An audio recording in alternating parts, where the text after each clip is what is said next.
is Week 11 in the 2023 NFL season, and today I'm answering your questions on the Pittsburgh Steelers. But before I get into that, make sure you join the most interactive Steelers community here on YouTube. We've added over 2,000 subscribers to our family here in just the last couple of weeks. Thank you to everybody that has joined. You can be next year. Click that subscribe button right now because we do these mailbags every week, and you can have your voice heard every single week here on Steelers Talk. All right, now I'll stop and open things up for questions, starting with Young Noticeable 25. Says, Jack, could you please explain to me how the Bills fired their OC midseason before Matt Canada? And is he a potential replacement? All right, so let's get into the Ken Dorsey conversation here, Coop.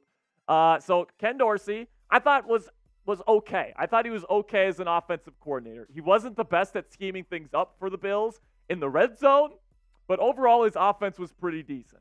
So would I take him over Matt Canada if the Steelers decided to hire him? 100%.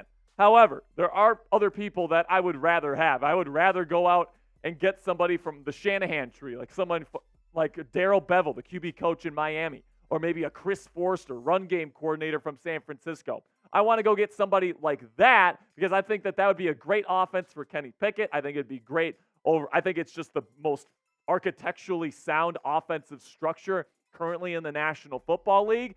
And, you know, he's kind of in the category of like Byron Leftwich, Josh McDaniels to me, you know, where it's like, okay, I would take him, but I would still much rather have some other people here that I think would be better fits for the Pittsburgh Steelers moving forward. And then in terms of getting rid of him before Canada, I mean, what can I say, man? The Pittsburgh Steelers are just going to ride or die with this motherfucker, man. I don't know what else to say. Other than that, I mean, it's just kind of weird that it is what it is, says producer Coop. So who do you want to replace Matt Canada as the offensive coordinator? Let me know down there in the comments section who you guys think should be the next OC of the Pittsburgh Steelers. All right, so now we got one from Chris C. He says, what if we bring back Trey Edmonds? I mean, I think Edmonds was a good fit here. I really do think that. He had a very specific role to play. He kind of played what Keanu Neal is playing in this defense right now, kind of a hybrid linebacker, safety, strong safety type. So, you know, if they brought him back, I wouldn't necessarily hate it.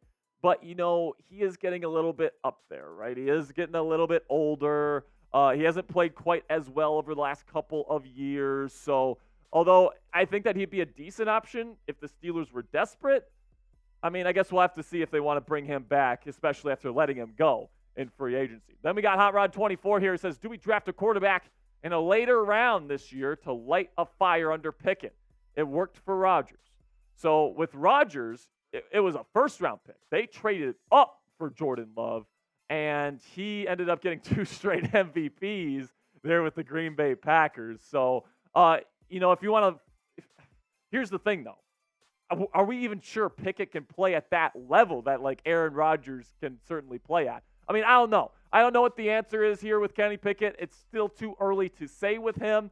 Playing really well in the fourth quarter. He's delivering victories for the Pittsburgh Steelers. If you make the playoffs, you're probably just not going to move off of him. Maybe you move off of Matt Canada, but if you make the playoffs, you're not moving off of Tomlin. You're not moving off of Kenny Pickett. All right, that's just going to be the way that it is. Now, if the Steelers, you know, kind of blow things up here and they don't make the playoffs, then maybe there's a conversation to be had about bringing in a veteran, maybe drafting a quarterback in the second or third round, something along those lines. But I definitely think at this point, I think the Steelers are going to stay loyal to Kenny Pickett unless something drastically changes. I think he's probably going to be the quarterback of the Pittsburgh Steelers next year.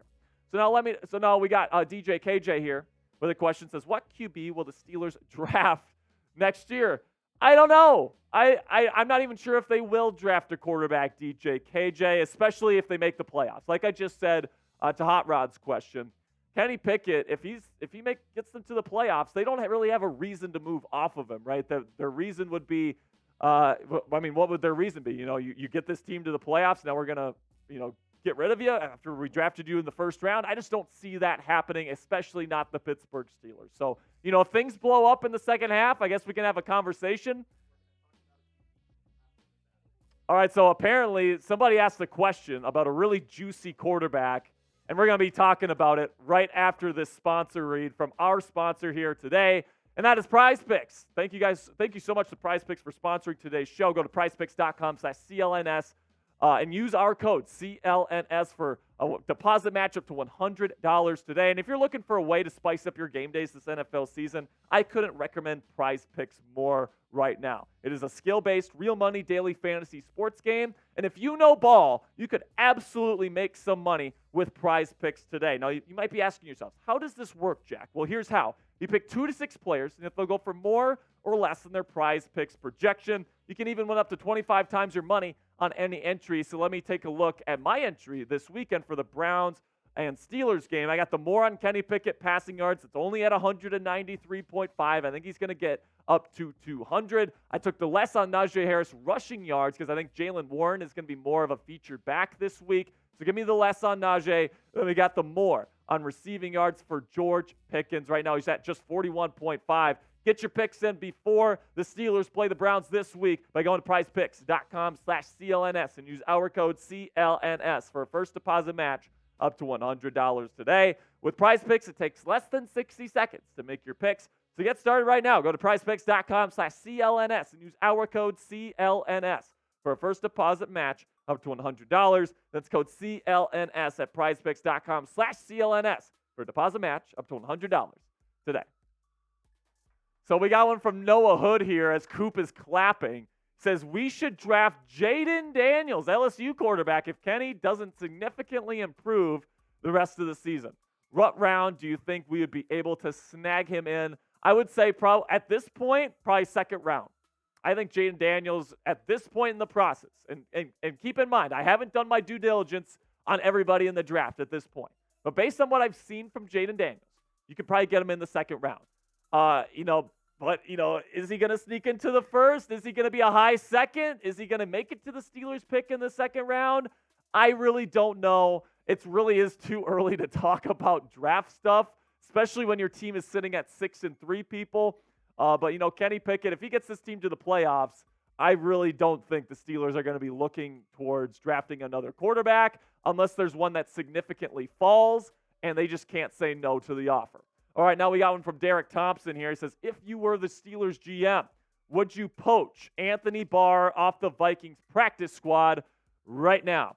So not this week, all right? So this video is going to be going out on Saturday. We're currently recording this during the Wednesday live show, just so you guys know that. But this week, no.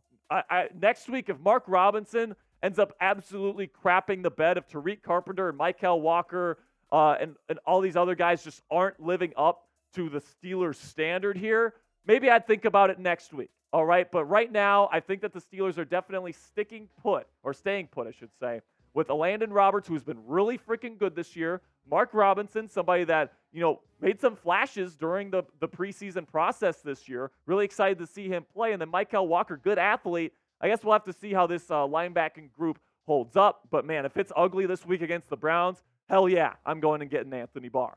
So you be the GM right now. Should the Steelers poach Anthony Barr from the Vikings practice squad? You're Omar Khan. Make the decision right now. Type yes or no down there in the comments section.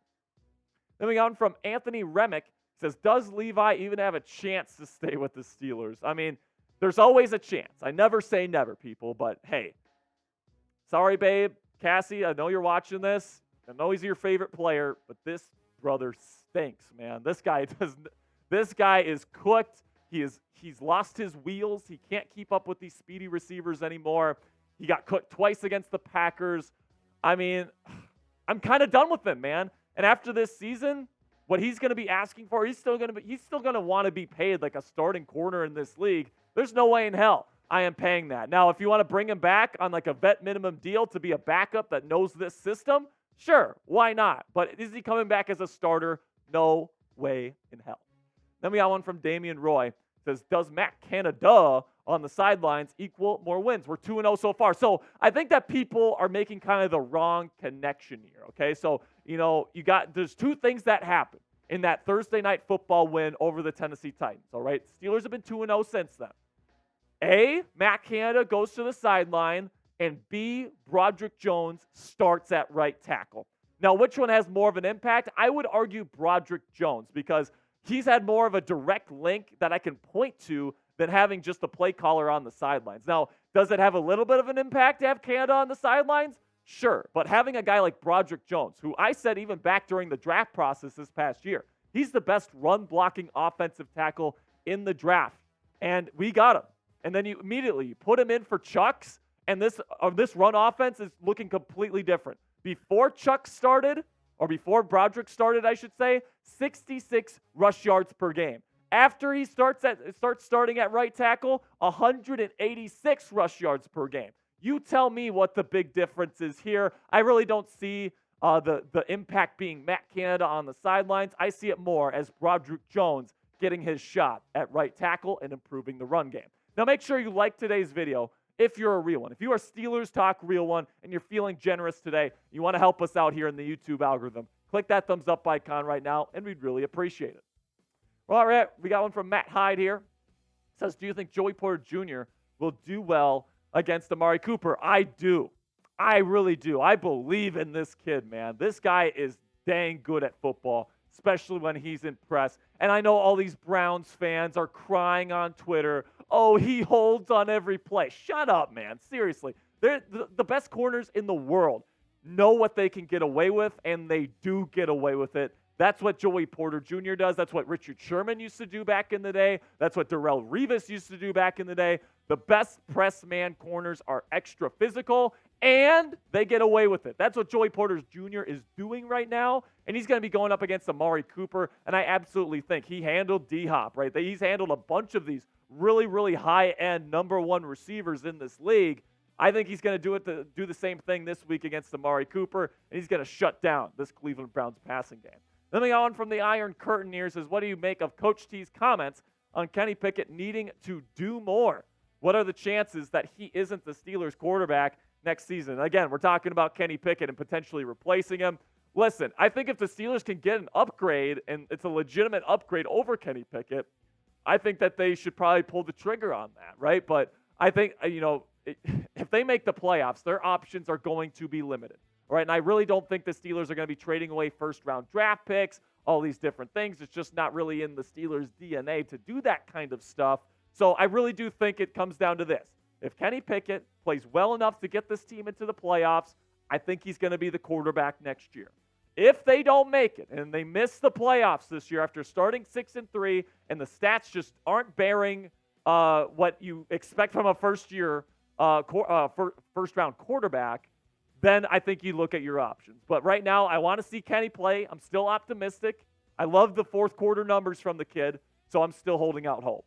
Now fill in the blank for me. Kenny Pickett is a top blank quarterback in the National Football League right now. Let me know your answer down there in the comments. Can't wait to see how you're feeling about QB1. That'll be it for this week's Mailbag. DNs, really do appreciate all of your support. Thank you for submitting your questions this week. Make sure you tune in to the Steelers Talk live show next week to get your question on next week's Mailbag.